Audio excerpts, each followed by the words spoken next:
नमस्कार साथियों, मैं हूं एडवोकेट कुलदीप सिंह। दोस्तों, आज मैं आपको बताऊंगा कि अगर कोर्ट के द्वारा किसी केस में आपको गिल्टी माना जाए और उसके बाद में अगर आपको जेल की सज़ा सुनाई जाए, साथ में आपके ऊपर अगर फाइन भी इम्पोज किया जाए और फाइन अगर आप पे करने से मना कर देते हैं तो फिर आपको कितनी सज़ा और भुगतनी पड़ेगी उसके बारे में। साथ में अगर आपको किसी ऐसे अपराध के लिए दोषी माना जाए जिसमें जेल की सज़ा का प्रावधान ही नहीं है, केवल आपके ऊपर कोर्ट फाइन इम्पोज कर सकती है और कोर्ट ने आपके ऊपर फाइन इम्पोज किया लेकिन फिर भी आपने फाइन पे नहीं किया, तो फिर ऐसे में आपको कितनी जेल की सज़ा भुगतनी पड़ेगी, उसके लिए क्या प्रोविज़न है वो मैं आपको बताऊंगा। और अगर आपके द्वारा फाइन पे नहीं किया जाए तो ऐसे में कोर्ट किस तरीके से आपसे फाइन वसूल सकती है, उसका क्या प्रोविज़न है, उसके बारे में आपको बताऊंगा। तो सबसे पहले आप एक एग्जाम्पल के साथ में समझें कि अगर section 306 of Indian penal code abetment of suicide का अगर आपके ऊपर आरोप लगता है, उस केस के अंदर ट्रायल चलेगी। ट्रायल चलने के बाद में कोर्ट के द्वारा जब आपको गिल्टी मान लिया जाए तो इस section 306 of Indian penal code के अंदर मैक्सिमम 10 वर्ष की सजा का प्रावधान है जेल का।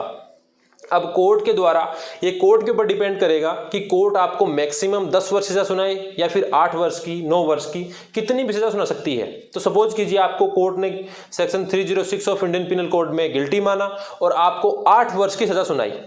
अब आपको साथ में ही 10,000 रुपये का आपके ऊपर फाइन भी इम्पोज कर दिया कोर्ट ने। अब आप जेल में चले गए, आपने वो फाइन पे नहीं किया।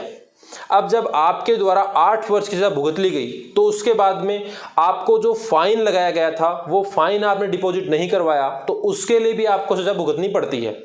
अब उस सजा के लिए नियम ये है, section 65 of Indian penal code में बताया गया है कि जिस अपराध के लिए आपको कोर्ट के द्वारा दोषी माना गया है उस अपराध में मैक्सिमम कितनी सजा है उसका 1/4 आपको सजा दे सकती है कोर्ट। अब जैसे section 306 of Indian penal code में 10 वर्ष की सजा का प्रावधान है मैक्सिमम, लेकिन कोर्ट ने आपको केवल 8 वर्ष के लिए सजा सुनाई, तो यहां पर जब फाइन के लिए सजा देने की बात आएगी उस समय कोर्ट के द्वारा section 306 of Indian penal code में जो 10 वर्ष की सजा का प्रावधान है वहां से देखा जाएगा, तो उसका 1/4 होगा 2.5 वर्ष। मतलब फाइन जमा नहीं करवाने पर कोर्ट के द्वारा आपको section 306 of Indian penal code में 2.5 वर्ष के लिए जेल में और डाल सकती है। अब ये कोर्ट के ऊपर डिपेंड करेगा कि जिस धारा के अंदर जितना मैक्सिमम पनिशमेंट है उसका 1/4 तक दे सकती है कोर्ट, लेकिन कोर्ट अगर चाहे तो उससे कम भी दे सकती है।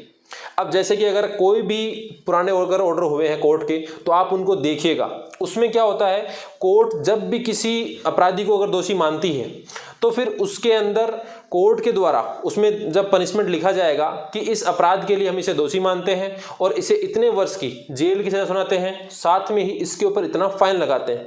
अब साथ में कोर्ट ये भी लिख देती है कि अगर ये पर्सन फाइन जमा नहीं करवाता है तो उसके लिए उसे इतने वर्ष का और जेल भुगतनी पड़ेगी। तो वैसे नॉर्मली कोर्ट मैक्सिमम तक नहीं जाती है, लेकिन कोर्ट के पास में पावर है कि मैक्सिमम जितनी सजा का प्रावधान है उसके 1/4 तक जा सकती है। अब हम बात करते हैं कि अगर मान लीजिए आपको सेक्शन 154, 155 के अंदर अगर गिल्टी माना तो उन धाराओं में तो जेल का कोई प्रोविजन ही नहीं है, कोर्ट आपके ऊपर केवल और केवल फाइन इम्पोज कर सकती है।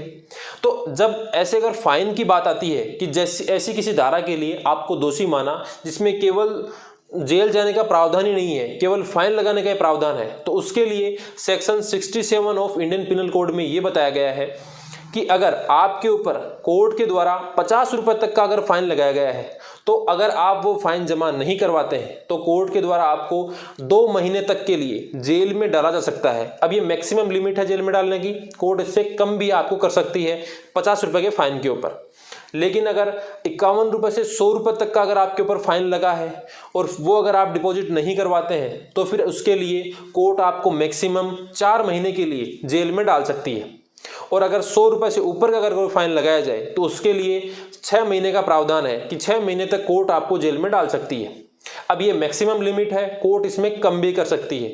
साथ में इसमें एक बात और आपको ध्यान रखनी है कि ये जो सजा मैंने आपको बताई है 50 रुपए के लिए, 100 रुपए के लिए और इससे ऊपर के लिए 2 महीने, 4 महीने और 6 महीने की, तो इसके अंदर कोर्ट आपको सिंपल इम्प्रिजनमेंट सुनाएगी, ना कि रिगोरियस इम्प्रिजनमेंट।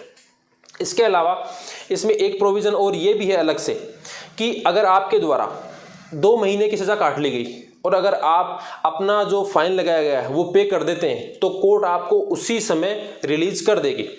अब इसमें एक और प्रोविज़न ये भी है कि मान लीजिए कि आपके ऊपर 100 रुपये का फाइन लगा।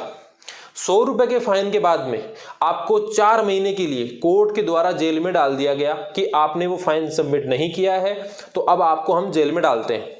जब 4 महीने की सज़ा के लिए आपको जेल में डाला गया, उस समय अगर आपके द्वारा 75 रुपये अगर जमा करवा दिए गए कोर्ट के अंदर, तो फिर उसका नियम क्या है कि जैसे इसको डिवाइड किया जाएगा कि 4 महीने और 100 रुपये का फाइन, तो 25 रुपये पर मंथ का इसमें एवरेज आएगा।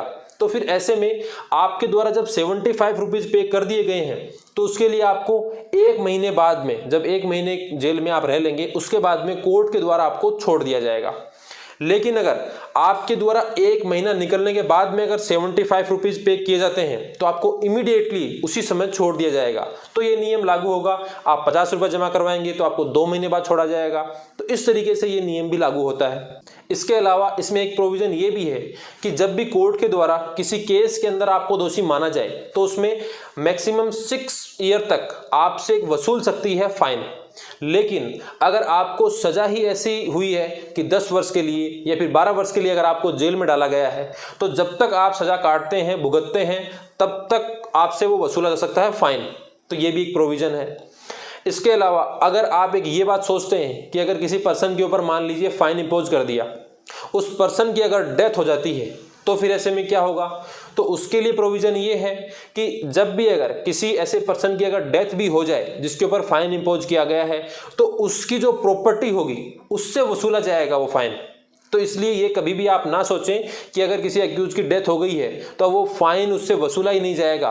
तो ये फाइन वसूल सकती है कोर्ट उसकी प्रॉपर्टी से भी। तो ये फाइन का कॉन्सेप्ट है। अब आई होप आपको समझ में आ गया होगा कि फाइन किस तरीके से कोर्ट लगा सकती है और क्या क्या इसके प्रोविज़न है। इसके अलावा अगर आपके फाइन से रिलेटेड कोई भी अगर क्वेश्चंस हैं तो आप कमेंट करके ज़रूर पूछ सकते हैं।